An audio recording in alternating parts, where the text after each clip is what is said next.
यांच्यासाठी टाळ्या वाजवा म्हणजे जमलं काम. बढिया. तुम्ही आले नसते तर आमचं काही कोणी ऐकलं नसतं. तुमचं येणं किती महत्वाचं आहे, तुमचं थांबणं किती महत्वाचं आहे, तुमचा आवाज किती महत्वाचा मित्र. तुमच्या एका आवाजानं एक आम्ही पाहतो येणं माझ्या लाख शेतकऱ्याच्या आत्महत्या थांबल्याशिवाय राहणार नाही. हा बच्चू कडूचा दावा आहे, आमचा दावा आहे.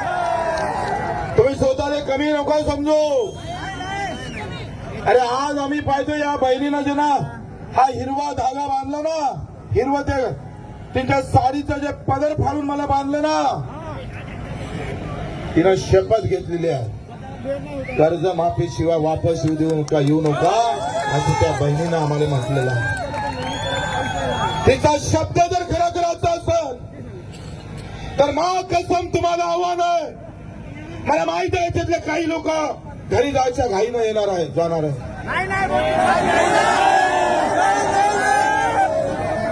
सरकारने असं वाटतं की 12 वाजेपर्यंत तुमचं, 12 नंतर आमचं. तर सरकारला सांगून द्या 12 दिवस काय 12 महिने जरी थांबा लागलं ना तर महाकसम थांबल्याशिवाय राहणार नाही. अरे राहणार नाही का तुम्ही? आप आपल्या मायेची शपथ घेऊन, तो छत्रपतीला मानत असून छत्रपती महाराजांची शपथ घेऊन, बाबासाहेबांची शपथ घेऊन, महात्मा फुल्यांची शपथ घेऊन, अहिल्यादेवी होळकरांची शपथ घेऊन, अण्णाभाऊ साठेंची शपथ घेऊन आम्ही प्रत्येकानं हे शपथ घेऊन इथे थांबणं फार गरजेचं आहे. व्यवस्था हे पा इथपर्यंत येणं कठीण होतं.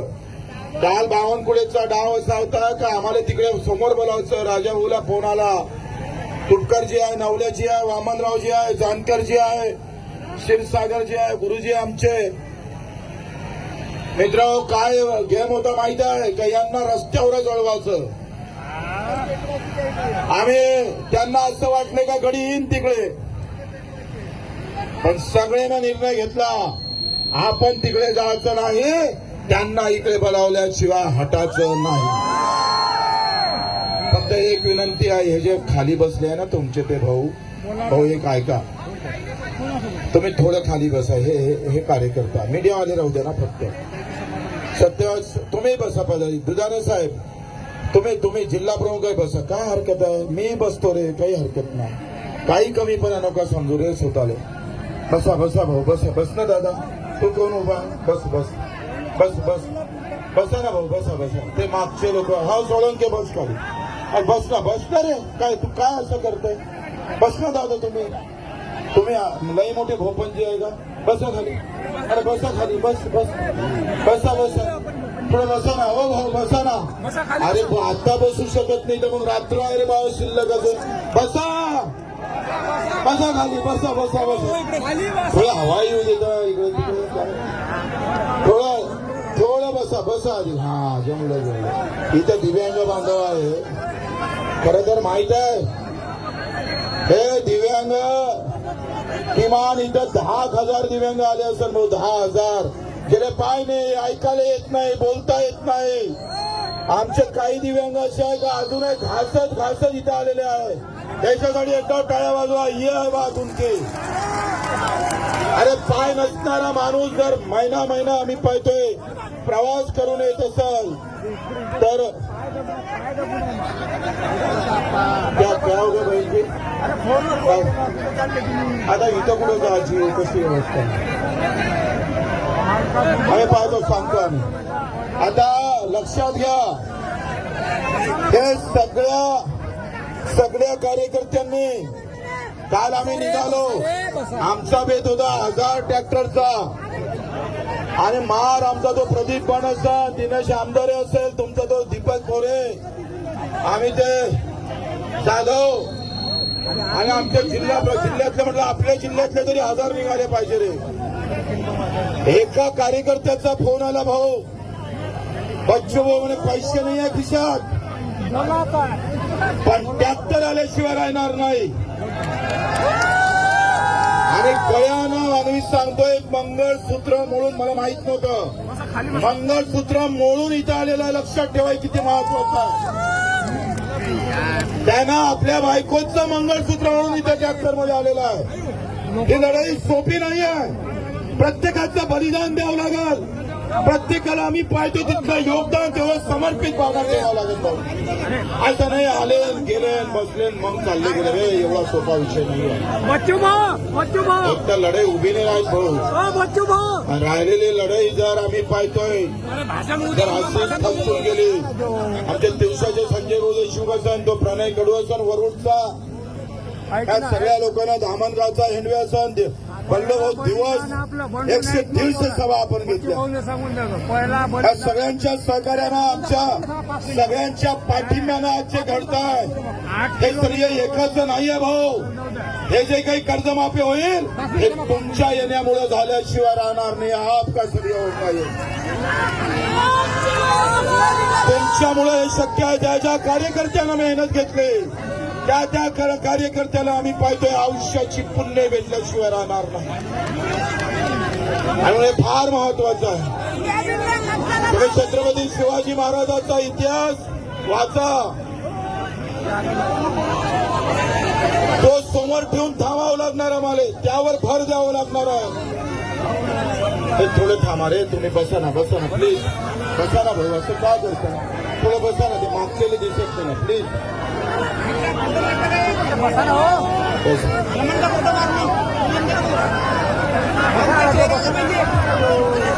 आता राहू दे. अजून सरकारचं डोक्यात असं आहे का आपण हा मोर्चा हाणून पाळू. एकंदरीत राजकारण तसं आहे, लक्षात घ्या. हे कुठल्या पिकाचं काय नुकसान झालं, किती नुकसान झालं हा नंतरचा भाग आहे. पण आमची लढाई सगळ्याच पीक उत्पादक सगळ्याच शेतकऱ्याची आहे. मग तो कापूस उत्पादक असेल, ऊस उत्पादक असेल, तुमचा सोयाबीनवाला असेल, धान उत्पादक असेल, तुमचा कांदा उत्पादक असणार, द्राक्ष उत्पादक असेल, केळी उत्पादक असेल, हापूस आंब्यावाला असणार, तिकडे काजूवाला असेल, हे सगळ्यांचीच आहे. तुम्हाला असं वाटतं का कापसाचं बोललं म्हणजे आमचं सोडलं? असं नाही आहे रे. दुखणं सगळ्याच सारखंच आहे. मग आम्ही ऐकत होतोय अहो कापसावर बोला, तो म्हणतो कांद्यावर बोला. सगळ्याच दुःख सारखं. आमची संख्या जास्त, आमचं मतदान जास्त, आमची मेहनत जास्त आणि मरणारे आम्हीच जास्त. आम्हाला हे जर पायंडा तोडायचा असेल भाऊ तर हे 2-3 दिवस फार महत्वाचे आहे, फार महत्वाचे. हे इतके महत्वाचे आहे तुम्हाला त्याची कल्पना नसेल कदाचित. आम्हाला या सगळ्या नेत्यांना, वामनरावना विचारा, सराजूभाऊंना विचारा, यांची हयात त्याच्यात गेली. यांना विचारा का आंदोलन उभं राहणं आणि आंदोलन टिकणं खूप खूप मोठी गोष्ट असते. तेवढं सोपं नका सर. आणि एकदा जर आंदोलन थांबलं आणि संपलं तर पुन्हा उभं राहिलं वर्ष चालली जाते. आपला शेतकरी समाज तुम्हाला माहित आहे, जात पात धर्म पंथ पार्टी. आता जिल्हा परिषदची तिकीट भेटत असेल तर याच्यातला चालला जाईल. मित्र, आंदोलन उभं राहणं आणि टिकणं फार महत्वाचं असतं. तिथं बसून मुंबईतल्या काही लोक आम्ही पाहतो गणित ठरवत असेल, किती जण टिकते ते पाहू. अशा प्रकारचे मनसुबे बांधले गेले जात असेल. इथला अधिकारी सांगत असेल तुम्ही फिकर करू नका, हे रात्रून गेल्याशिवाय राहणार नाही. आणि तुम्ही गेले तर नाहीच पाहिजे. इथून फोन करून आम्ही पाहतोय आज जेवढे माणसं आहे तेवढे उद्या आमच्या बहिणी आल्याशिवाय राहणार नाही. हे ठणकावून सरकारला सांगितलं पाहिजे. हे इतकी नाही, याच्या दुप्पट संख्या आम्हाला करायला लागेल, चौपट संख्या करायला लागेल. गुन्हे गिन्हे हे तर आम्ही पाहतोय, डोक्यातून काढून टाका. 350 गुन्हे दाखल आहे, कोई फरक नाही गिरता. नाहीतर काय आयुष्यच काय अरे. 55 माल झालंय. आता काय सांगू काय केलं म्हणून. एक डावची कर्जमुक्ती झाली, माझ्या दिव्यांगाचं मानधन असेल ते वाढलं, हमी भाव असेल, माझ्या आयुष्याची खटखट जर कमी झाली. मित्र हो, तुमच्या 1-2 दिवसानं जर हे सगळं हाती भेटत असाल तर मित्र हे लक्षात घ्या, हे डोक्यात घेऊन पहा का जो शेतकरी जेव्हा आम्ही पाहतोय आत्महत्या करून मरत असेल, कशा प्रकारच्या भावना होत असेल त्याची, कशा पद्धतीनं त्याचा विचार, त्याचं त्याचा विचार येत असेल का मी कसं मला लेकरा बाकरे सोडू, माझ्या पत्नीले कसं सोडू रे. आम्ही पाहतोय 4 दिवस बाहेर राहिले तर आम्हाला ते सगळं कुटुंब डोळ्यासमोर दिसतं. तो परभणीचा सचिन जाधव त्यानं आत्महत्या केल्यानंतर त्याच्या बायकोनं आत्महत्या केली आणि नंतर पीएम केलं तर 7 महिन्याचं पोर पोटात मरण पावलं रे. ही लहान गोष्ट नाही. आम्ही कापा म्हटलं तर एवढं सगळी मिरची लागली. अरे आमच्या बहिणीचं पोर जर पोटात मरत असत तर कापाचं नाही तर काय पूजा करायची का रे तुमची? पूजा करायची. आम्ही सांगितलंच होतं का तुम आए तो गांधीगिरी से और नहीं आए तो भगत सिंह गिरी से उड़ा देंगे साले को.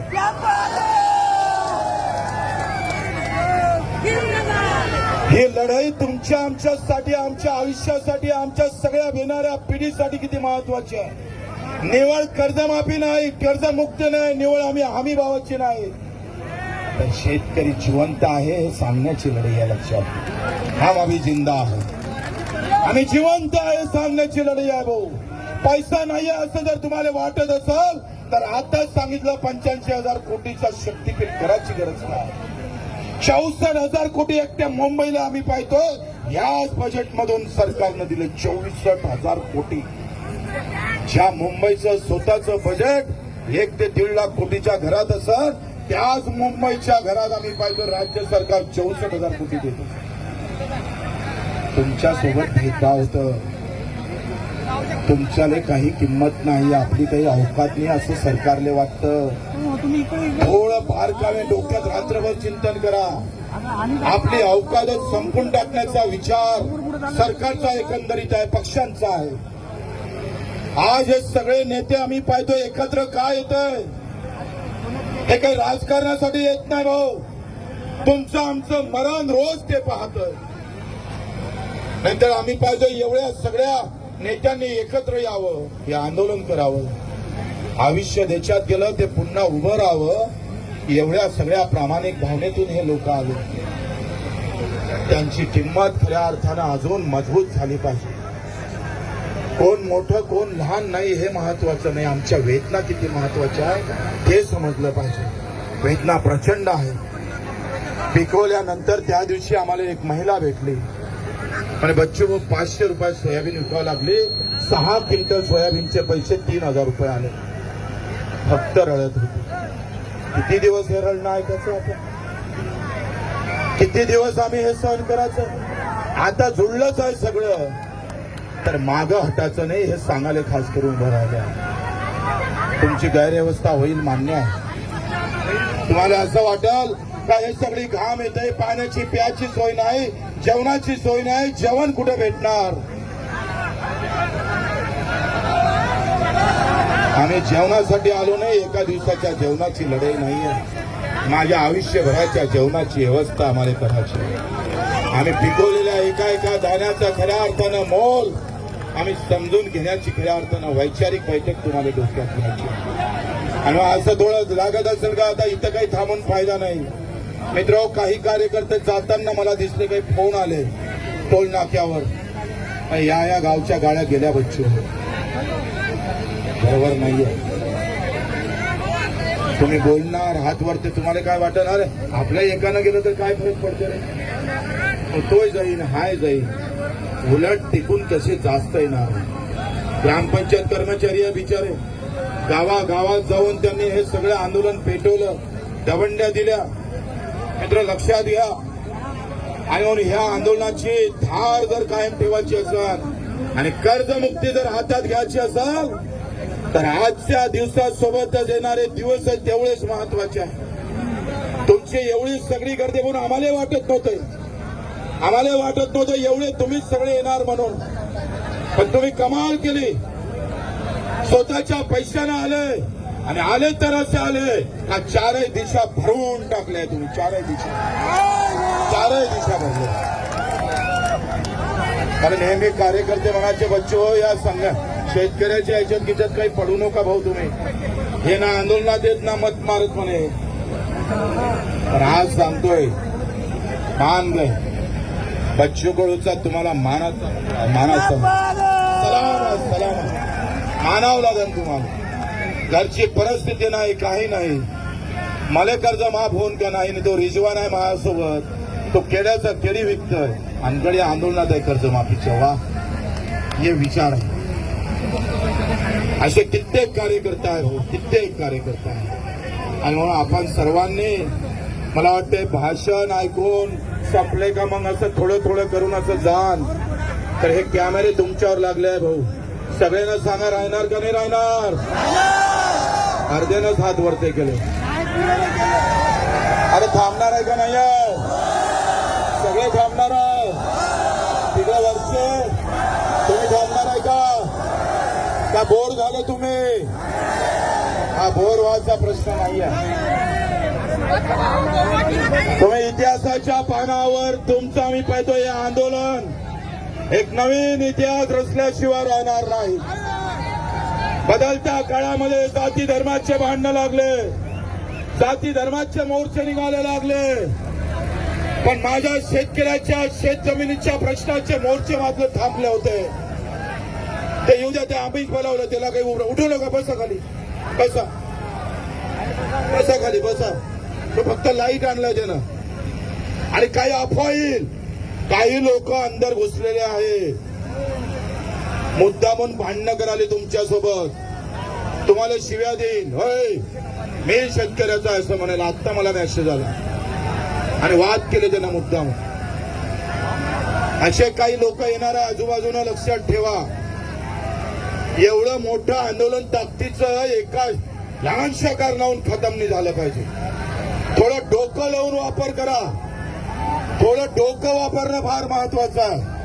आम्ही सगळे भाषण गिष्ण झाले का झोपाच्या सोयीनं असं तुम्हाला मागं पुढे जावं लागेल, थोडं दूर जावं लागेल. ते बाजूने गार्डन आहे ना, इथं जाणं ते हा बगीचा आपल्यासाठी खुला आहे. ते गेट असेल तर तोडून टाकू आपण, मस्त आहे. ज्या पाहिलं ते बाजूने एक मंगल कार्यालय पण आहे, ते ताब्यात घेऊ. आपलंच आहे, ते आपलाच महाल आहे तिथे. आणि मस्त आहेस पायस घेऊन आंदोलनात कमी जेवा लागते माहिती आहे ना तुम्हाला. कमी जेवल्यानं 2 प्रॉब्लेम कमी होते. आणि म्हणून जास्त जेवायचं काम करू नका. कमी जेवून थोडसा त्याग करून आम्ही पाहतोय. आमचे नवले साहेब म्हणत होते उद्या अधिक 2 ते 3 हजार लोक त्यांनी आणणार आहे. तुम्ही सांगितलं मला, क्षीरसागर साहेबांना सांगितलं, तुपकर साहेबांना सांगितलं, राजाभाऊनं सांगितलं. आणि वामनरावचा तर इलाकाच आहे गावाचा. मी त्यांच्या राजुऱ्याच्या सभेला गेलो होतो, तुफान होते, कसे म्हणले काय नाही. अतिशय अभ्यासू माणूस, यांचं नेतृत्व आम्ही स्वीकारलं आहे. एवढे अभ्यासू माणसं वामनराव चटप, ते सुद्धा राजुऱ्यातून व्यवस्था करणार का नाही करणार. त्यांनी सुद्धा सांगितलं गर्दी कमी होऊ द्यायची नाही, दर्दी लोक येणार आहे. आणि आमचे जानकर साहेब आहे आणि तुम्ही सगळे आहे मित्र हो. आपण सगळ्यांनी ही लढाई, मी सांगतोय, आता जिंकली आहे. बरं, आपण खेम्यात गेलो आहे, लक्षात घ्या. आपण गडात प्रवेश केला आहे, किल्ल्यात प्रवेश केलेला आहे. आणि दळून लपलेला फडणवीस आम्ही सांगतोय, या सगळ्या किल्ल्यात आल्याशिवाय राहणार नाही, यावंच लागेल. आणि बगर कोऱ्याशिवाय कोणी जाणार नाही. काही करा, आम्ही इथून हटणार नाही. आणि आपल्या सर्वांना विनंती करतो, ज्यांनी मेहनत केली, तुम्हाला माहित असेल बा, आपलं तर नावही घेतलं नाही. ना तर लई लंब काम केलं राजा, मला नाव नाही, मला बोलावलं नाही, मला हार सत्कार करू दिला नाही, साधा फोटोही काढू दिला नाही.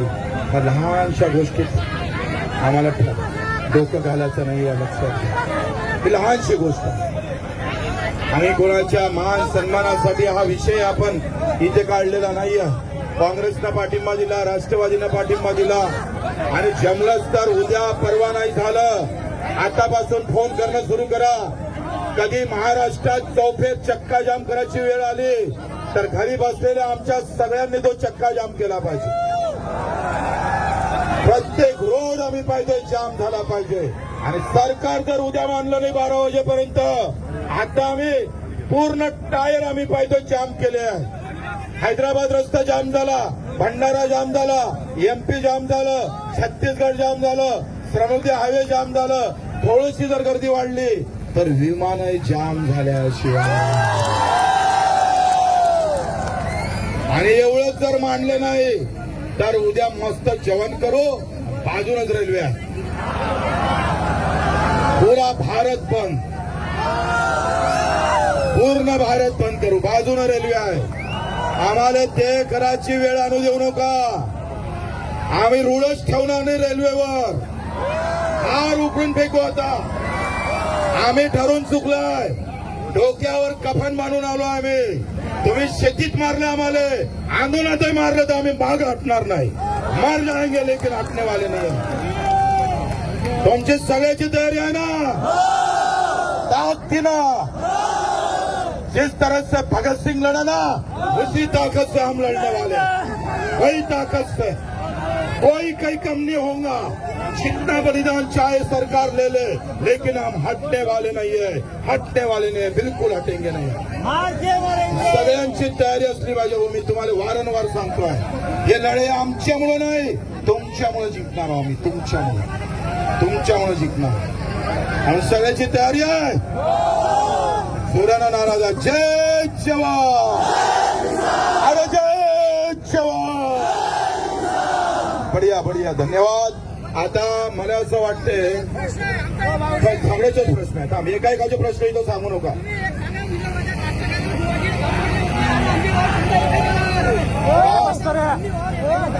आम्ही भाव भेटल्याशिवाय वापस जायचं नाही बोललोय. हा ठीक आहे. एक मिनिट. आता मला असं वाटतंय सगळे कार्यकर्त्यांनी उठू नका. एक मिनिट बसा. आता तुम्ही झोपा. आपले ट्रॅक्टर इथून आले आहे का? त्याच्यात सामान आहे का नाही तुमचं? आता जेवणाचे काही आजूबाजूच्या लोकांना व्यवस्था केलेली आहे. फक्त ते तुम्ही शांततेत बसले तर जाग्यावर ते वाटू शकते. परंतु तुम्ही जर हिसकले ते प्रॉब्लेम केले तर मग काही वाटणं होणार नाही.